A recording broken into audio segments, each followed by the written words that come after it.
සුබ දවසක් වේවා කියලා ප්‍රාර්ථනා කරන පොඩිතු හැම දිනාටම ඔන්න මේ මම කලින් කිව්වා වගේම තවත් දවසකින් ඔයාලට පාඩමක් අරගෙන මම ඇවිල්ලා තියෙනවා. අපි එදා කිව්වනේ අපි කන බොන දේ ගැන කතා කරා කියලා. කතා කළානේ අපි. ඊට පස්සේ අපි ඒකේ පලා වර්ග ගැන කතා කළානේ. ඊට පස්සේ අපිට දැන් අද තියෙනවා අපි කන බොන දේවල් වල තවත් කොටසක් ගැන තවත් ටිකක් දුරට ඉගෙන ගන්න.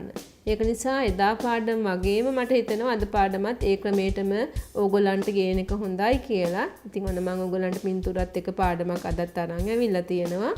අපි අද ඉගෙන ගන්න යන්නේ අපි කෑමට බීමට ගන්න දේවල් යටතේ පළතුරු වර්ග ගැන දැනුවත් වෙන්න තමයි මම ඕගොල්ලන්ව අද මේ පාඩමෙන් සම්බන්ධ කරගන්න බලාපොරොත්තු වෙන්නේ. හොඳයි. එහෙනම් අපි පාඩමට සම්බන්ධ වෙමු. බලන්න. ඔන්න ඕගොල්ලන්ට දැන් තියෙනව නේද පළතුරු වර්ග ටිකක් තියෙන පිටුවක් පේන ලස්සනට. ඒකේ බලන්න අපි මොනවද ලියලා තියෙන්නේ කියලා. අපි ලියලා තියෙනවා අපේ රටේ හැදෙන පළතුරු. දැන් ඔන්න පළතුරු ගොඩාක් ටිකක් මතක් කරගන්න ඕන ඕගොල්ලෝ. අපි දන්නවා දැන් අර පලා වර්ග වගේ ප්‍රමාණයක් පලා වර්ග ගොඩාක් තිබුණානේ. ඒ වගේ නෙවෙයි පළතුරු තියෙනවා ගොඩාරියක්. එක එක පැතිවල හැදෙන ඒවා තියෙනවා. හැමතැනකම හැදෙන ඒවා තියෙනවා. සමහර කාලවලට විතරක් හැදෙන ඒවා තියෙනවා. එතකොට හැම අවුරුද්දේ හැමදාම තියෙන පළතුරු තියෙනවා. ඒ වගේ අපේ රටේ හැදෙන පළතුරු ගැන තමයි අපි මෙතෙන්දී ඔයාලට පෙන්වන්න යන්නේ මෙන්න මේ මුලම හරියේදී. එතකොට දැන් ඔය තියෙන පළතුරු ටික පුතාලට පැහැදිලි රූප ටිකක් තමයි තියෙන්නේ. බලන්න ලස්සන වර්ණ තියෙනවා. ඔය තියෙන හැම එකක්ම අඳුන ගන්න පුළුවන් නිසා මම ඒවේ නම් කියලා නැහැ. ඒක නිසා හොඳට බලන්න පුතාලා දන්නේවද තියෙන්නේ කියලා. ඕනේ දැන් පුතාලාට නම් ටික මතක් වෙන්න ඕනේ මම කියන්න කලින්. බලාගත්තා නේද? බලන්න ඕනේ ලස්සනට ඔය කහ පාටට ඔය තැඹිලි පාට වගේ තියෙන ලස්සනට ඉදිලා ගෙඩි ගොඩක් ගස් ලැබු ගහක ගෙඩි ගොඩාරියක් ඉදිලා තියෙනවා. ඊට පස්සේ තියෙනවා පුතේ මොනවද ගෙඩි ගොඩාරියක් හැදිච්ච කාමරංක ගහක්. ඊට එහා තියෙනවා කජු ගහක්. අවුරුදු කාලෙටනේ කජු හැදෙන්නේ. ඒකේ බලන්න ওই රතු පාටට කහ පාටට තියෙන කජු ඇටේ පුහුලමනේ. එතකොට ගොඩක් වෙලාවට දැන් නම් කජු ගසුත් අඩු වෙලා ගිහින් තියෙන පුහුලන් කන්න හම්බ වෙනවා අඩු ඇති. ඊට එහාට යනකොට තියෙනවා අපි දන්න peer තියෙනවා. ඊළඟට ජම්බු තියෙනවා. ඊටත් උඩින් තියෙනවා නාරං වර්ගයක්. ඕගොල්ලෝ දන්නවා හින්නාරං කියලා තමයි අපි ඒවට කියන්නේ. එතකොට මේ හැම පළතුරක්ම අපේ රටේ හැදෙන අපිට දකින්න ලැබෙන අපි ඔයාලා කාලා බලපු අපි ඔයාලා සුවඳ අඳුනන අපි ඒවයේ පාට දන්න පළතුරු ටිකක් තමයි ඔය තියෙන්නේ. හැම ළමෙක්ම හැම පොඩිත් එක්ම මේවා කාලා බීලා ඒ කියන්නේ බීම හදලා බීලා කාලා හොඳට දන්න දේවල්. මොකද අපේ රටේ හැදෙන ඒවා නෙමේ තියෙන්නේ. හොඳයි. අපි ඊළඟට තවත් චුට්ටක් ඉස්සරහට යමු බලන්න කොහොමද වෙන්නේ කියලා. ඉතින් පුතේ දැන් අපි බලාගෙන ආවන් ඉස්සෙල්ලා අපේ රටේ හැදෙන පළතුරු අපි දන්න දේවල් ලස්සන පින්තූර ටිකක් අපි බලාගෙන ආවා. දැන් බලන්න මෙතනක් තියෙනවා ඒවත් අපි ලියලා තියෙන්නේ අපේ රටේ හැදෙන පළතුරු කියලාම තමයි. දැන් හැබැයි පොඩ්ඩක් මට හිතෙනවා ඕගොල්ලන්ට ඇහැට හුරු නැති ගතියක් එන්න පුළුවන් කියලා. ඕගොල්ලෝ අඳුනන්නේ නැති જાතියක් මෙතන තියෙන්න පුළුවන්. සමහර පුතාලා ඉන්න පුළුවන් මේව දන්න කට්ටිය. නොදන්න කට්ටියත් ඉන්න පුළුවන්. ඒක නිසා තමයි මම ඒවා නම් ලියලා තියෙන්නේ. ඕගොල්ලෝ දන්නේ නැහැ කියලා හිතන ඒවා ඔන්න නම කියවලා බලා ගන්න පුළුවන්. ඕකෙත් බලන්න මට නම් හිතෙනවා ඕගොල්ලෝ පැහැදිලිවම අඳුරන ඒවා තියෙනවත් කියලා උතන. චුට්ටක් වෙලා බලාගෙන ඉන්න. ඕවා නම් කියව ගන්න. නම් කියෙවි නැතිවත් පින්තූරේ දැක්කම කියව ගන්න මතක් වෙන පළතුරු වර්ග උතන තියෙනවා. හොඳයි. බලන්නකෝ ඉස්සෙල්ලාම තියෙනු නේද දම් පාට චූටි ගෙඩි වර්ගයක්. එතන අපි රටින් ලියන මාදම් කියලා. මාදම් හැදෙන්නේ පුතේ ගොඩක් වෙලාවට හැම පැත්තකම තියෙනවා. කාලයකට තමයි හැදෙන්නේ. හැම කාලෙම හැදෙන්නෙත් නෑ. අපි ඔක පළතුරක් විදියට අර රම්බුටාන් වතු අඹ වතු හදන වගේ හදන්නේ නෑ. කැලෑවට වෙන්න මේ නඳු කැලෑවල හැදෙන පළතුරු జాතියක් ගොඩාක්ම රසයි. කෑමම කට දම් පාට වෙනවා. පොකුරු හැදෙනවා මාදම්. ඊට පහළ තියෙනවා කරඹ කියලා జాතියක්. ඒව නම් දැන් අඩු වෙලා යනවා. සමහර පැතිවල තමයි ඒවා තියෙන්නේ. හැම පැත්තකම නෑ. ඊට එහා තියෙන මොර කියලා ලියලා මොරත් ඒ වගේ ඒක ඇතුලේ තියෙන්නේ සුදු පාට මදයක් තියෙන්නේ. හැම පැත්තකම හැදෙන්නේ නෑ. ලොකු ගහක් තමයි තියෙන්නේ. ඊළඟට නම් ඕගොල්ලෝ දාන රතු පාට ලොවි ගෙඩි ගොඩාක් ඇඹුල පළතුරක් ජෑම් හදන්න එහෙමත් ගන්නවා.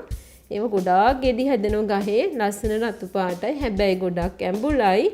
ඒක නිසා සමහර වෙලාවට සමහර පොඩිත්තෝ ආස නැතුවත් ඇති. ඊටත් එහාට ගියාම තියෙනවනේ අනෝදා. අනෝදවලත් තියෙන පුතේ අනෝද වර්ග කීපයක්. දැන් උතන තියෙන අනෝද වලට අපි කියනවා කටු අනෝද කියලා. සමහර අය කියනවා මේවට ආත්තා ගෙඩි කියලාත් කියනවා. අනෝද කියලා තමයි අපි නම් ඔකේ ලියලා තියෙන්නේ. එතකොට තියෙන වැලි අනෝද තියෙනවා, සීනි අනෝද තියෙනවා. එහෙම කියලාත් අනෝද වර්ග තියෙනවා. අනෝද හොඳ පළතුරක්. ඊට උඩින් තියෙනවා හිඹුටු. කැලෑවල් වල හැදෙන පඳුරක් තමයි තැඹිලි පාට ගෙඩියක් තියෙනවා. ඒවත් හැම පැත්තකම නෑ. සමහර යාළුවෝ දැකලවත් නැතුව ඇති. කාපු අය නම් ගොඩක් මඩුවෙන් තමයි ඇත්තේ. මොකද හැම පැත්තකම හැදෙන එකක් නෙමෙයි. දැන් ওই හිඹුටු වැල් ගොඩක් වෙලාවට වඳ වෙලා ගිහිපු නිසා.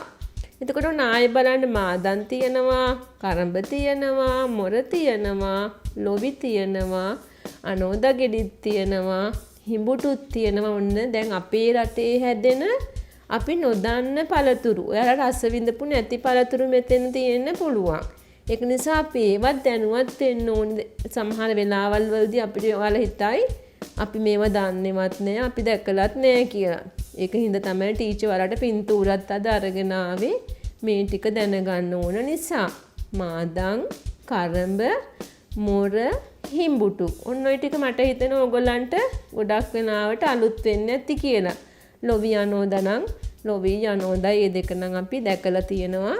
කාලත් තියෙනවා. අරවත් ඉතින් ආත්තම්මලා සීලාගෙන්වත් අහගෙන තියෙන පැත්තක ගිය වෙලාවක රස විඳලා බලන්නම වෙනවා. නැත්තම් අපේ රටේ හැදෙන පළතුරු අපි අඳුනන්නේ නෑ කියලා අපිට පස්සකදී දුක හිතෙයි. ඒක නිසා හොඳයි. ඔන්න තවත් අපි දන්න පළතුරු ටිකක් තමයි මේ පිටුවෙත් අපි පෙන්නලා තියෙන්නේ. දන්නේ නැති ඒවත් තියෙනවා ඇති. ඔය ඉස්සෙල්ලාම තියෙනවා පළු තියෙනවා, ඊළඟට ගල් සියඹලා තියෙනවා, වෙරළු තියෙනවා, වරක තියෙනවා. මෙතනත් අර ඉස්සෙල්ලා කිව්වා වගේ පුතේ ගල් සියඹලා සහ පළු කියන දෙක අපි හැමෝටම හම්බෙලා නැහැ. ඔය ගල් සියඹලා නම් කාලෙකදී කඩවල් වල විකුණන්න ගෙනල්ලා ලොකු ගෝණි වල දාගෙන ඇවිල්ලා විකුණලා තියෙනවා. එතකොට අරගෙන රස විඳලා තියෙන්නේ නැති. එතකොට මීට අමතරව අපිට තියෙනවා අඹ, අපි මේ ලියලා නැති දේවල් අඹ, කොමඩු, කෙසෙල් ඒ වගේ පළතුරුත් තියෙන. අපි ඒව නිතරම ඔයගොල්ලෝ දන්න නිසා රම්බුටන්, බෙලි, දිවුල් ඒවයි මේවයි සඳහන් කළා නෑ. අපි පළතුරු ಜಾති ඒවත් අපේ රටේ හැදෙන පළතුරුම තමයි. හොඳයි. අපි ඉස්සරහට යමු බලන්න තව මොනවද අපි නොදන්න දේවල් තියෙන්නේ කියලා.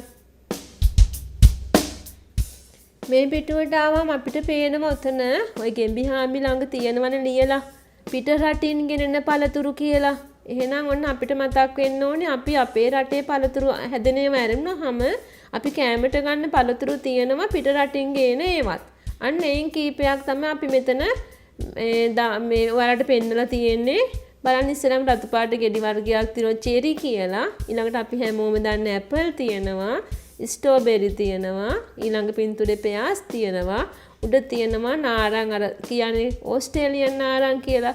ඔන්න ඔය පළතුරු අපි පිට රටින් ගෙන දැන් මෙතන සඳහන් කරපු නැති දේවලුත් ඇති පිට රටින් ගෙන. හැබැයි මෙතන තියෙන තවත් ප්‍රශ්නයක්. මෙතන අපි පිට රටින් ගෙනාවත් අපේ රටේ වවා ගන්න ඒවත් තියෙනවා. ඒ කියන්නේ අපේ රටේ වැව්වට අපිට අවශ්‍ය ප්‍රමාණයට මදි වෙන නිසා අපි පිට රටින් ගේනවා. එහෙම බැලුවම ස්ට්‍රෝබෙරිත් ලංකාවේ වවනවා. ඒ වුණාට අපිව පිට රටිනුත් ගේනවා. දැන් අපි මිදිත් ලංකාවේ වවනවා යාපනයෙන් වගේ තැන් වලින් අපි මිදි අරගෙන එනවනේ මේ කොළඹට එහෙම. ඒ වුණාට මිදි පිට රටිනුත් ගේනවා ලංකාවට. එතකොට පිට රටින් ගෙනාවත් ලංකාවේ වවන ඒවා තියෙනවා.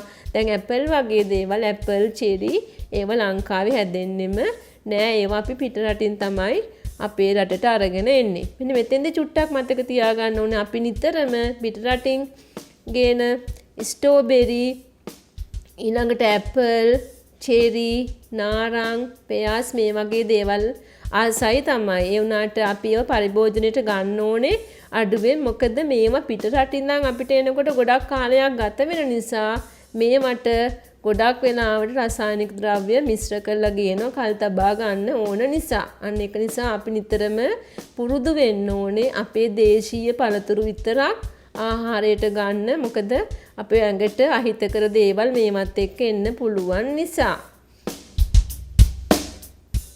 අපි දැන් පළතුරු පිට රටින් ගේනවා කියලා කිව්වා, අපේ රටෙන් ගේනවා කියලා කිව්වා. අපි ඒවා අපි පරිභෝජනයට ගන්න පළතුරු වර්ග අපි ආසයි ගොඩක් වෙලාට පළතුරු වර්ග කන්න. ඒක නිසා අපි නිතරම හුරු වෙලා තියෙන පළතුරු වර්ග කන්න. හැබැයි පළතුරු වර්ග ආහාරයට ගන්නේ ඇයි කියන එක පොඩිත් ඕගොල්ලෝ දැනගන්න ඕනේ. මේ නැත්තම් අපි මේවා කෑවට කොහොම මොකටද කන්නේ කියලා ඉගෙන ගත්තේ නැතිනම් මේක අඩුවක්. ඒක නිසා අපි දැන් බලන්න ඕනේ අපි මෙච්චර පිටරටිනුත් ජීනවා, අපේ ගමෙත් වැවෙනවා, වෙනත් ප්‍රදේශවලත් වැවෙනවා, අපි කඩේනුත් යනවා, අපේ වත්ත පිටිනුත් යනවා. මෙහෙම පළතුරු වර්ග ආහාරයට ගැනීමේ වැදගත්කම මොකද්ද?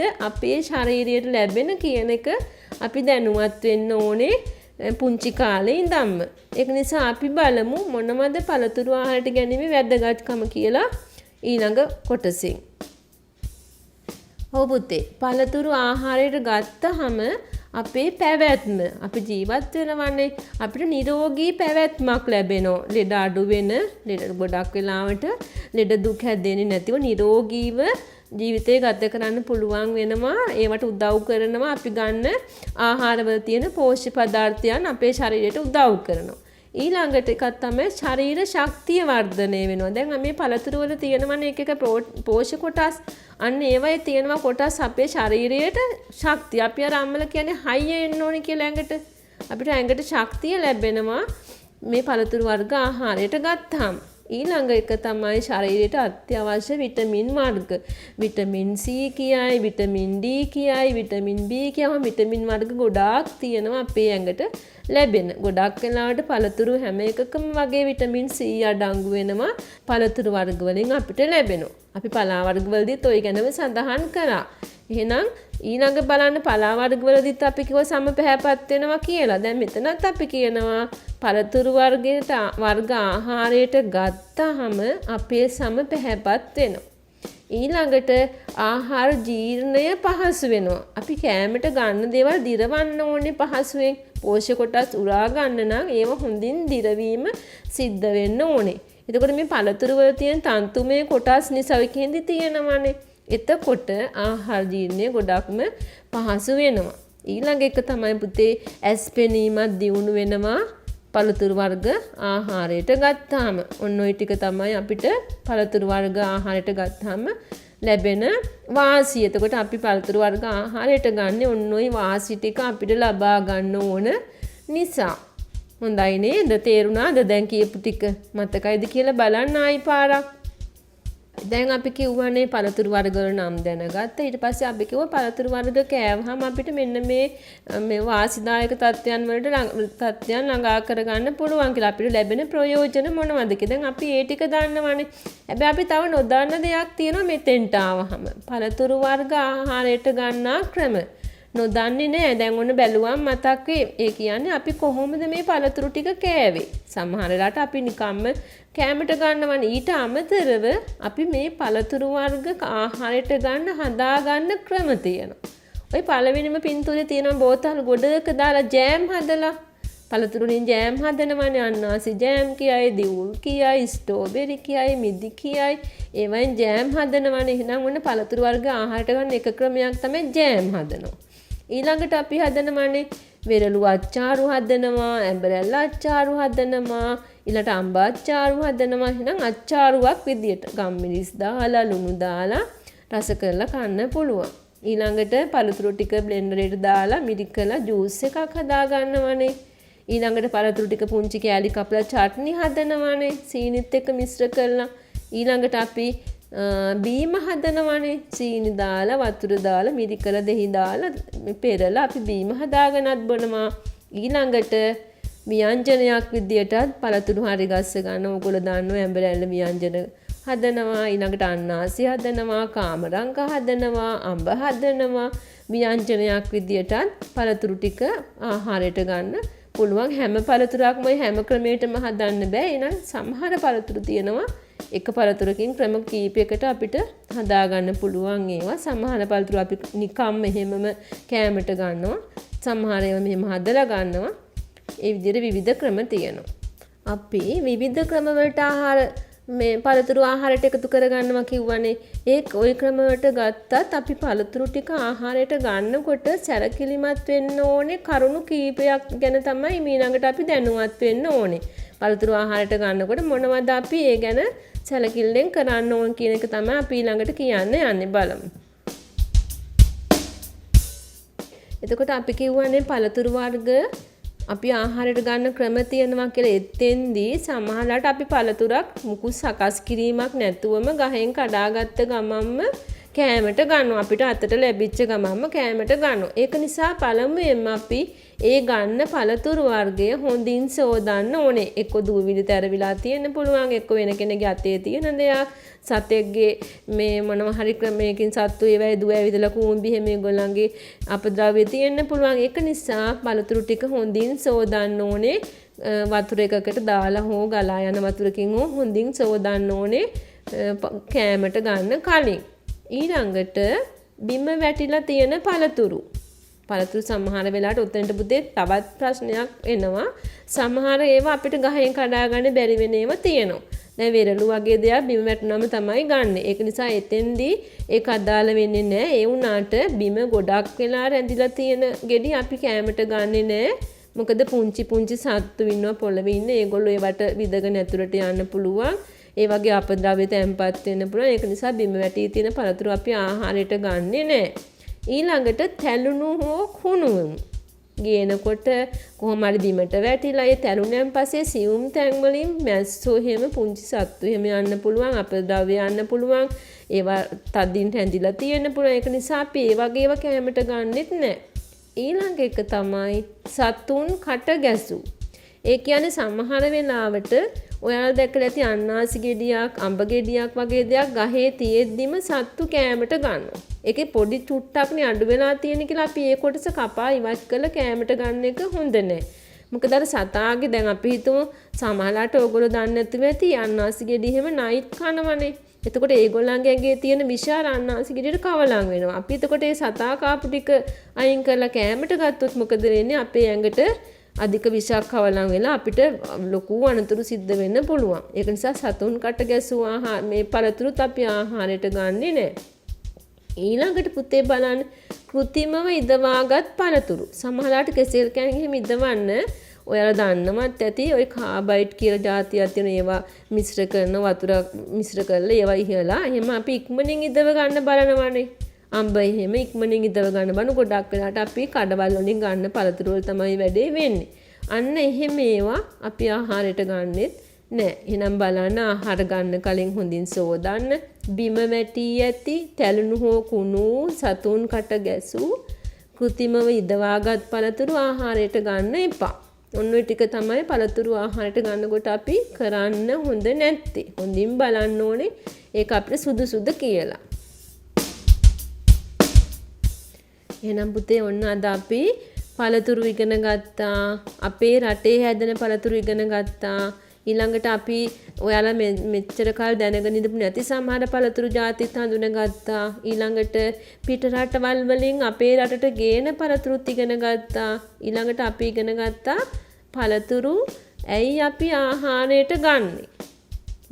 මොන හේතු නිසාද පළතුරු අපි ආහාරයට ගන්න ඕන කියන එකත් ඉගෙන ගත්තා. ඊළඟට අපි ඉගෙන ගත්තා පළතුරු කෑමට ගන්නේ මොන ක්‍රමවලටද? අර මතකයිනේ ජෑම් හදනවා කිව්වා, ජූස් හදනවා කොහෙමත් අපි කිව්වනේ. ඊළඟට අපි ඉගෙන ගත්තා පළතුරු ආහාරයට ගන්නකොට අපි මොනවද සැලකිලිමත් වෙන්න ඕනේ කරුණු කියලා. ඔන්න ඔය ටික තමයි අපි මේ ටික වෙලාවේදී පළතුරු ගැන අපි කන බොන දේවල් වල පාඩමට අදාළව ඉගෙන ගත්තේ. ඉතින් මේ ඉගෙන ගත්ත ටික මට හිතෙන ඕගොල්ලන්ට මතක ඇති කියලා. ඒක නිසා ආයෙමත් පාරක් බලලා මේව මතක තියාගන්න. පළතුරු වල පින්තූර එකතු කරගන්න, හොඳින් බලන්න, රසවත් පළතුරු හොයාගෙන කෑමට ගන්න. කොහොමනම් නිතරම පළතුරු වර්ගයක් අපේ ආහාරයට එකතු කරගන්න. ඊළඟට ගන්න පළතුරු වර්ගයන් නැවුම්ම ආහාරයට ගන්න බලන්න. ඒක නිසා දිනපතාම අපේ ආහාර වලට මොනම හරි පළතුරක් වත්ත පිටියෙන් හොයාගන්න පුළුවන් පළතුරක්ම පිට රටින් ගෙන පළතුරු වලට අපි ආස වෙන නරකයි. අපි ඒකට හේතුවක් දැන් ඕගලන්ට කියලා දුන්නානේ. ඒක නිසා මේ කරුණු ටික හොඳට මතක තියාගන්න. ඔන්න අද පාඩම මම අවසන් කරන්න යන්නේ. ඕගොල්ලන්ගේ යාළුවන්ටත් පාඩම බලන්න බැරි වුණා නම් ඒගොල්ලන්ටත් මතක් කරන්න පාඩම බලන්න කියලා ඔයාලා හැම දිනාටම එහෙනම් සුබ දවසක් ප්‍රාර්ථනා කරමින් ටීචර් ඔන්න පාඩම නතර කරනවා. අහගෙන හිටපු හැමෝටම බොහෝම ස්තුතියි. සුබ දවසක්.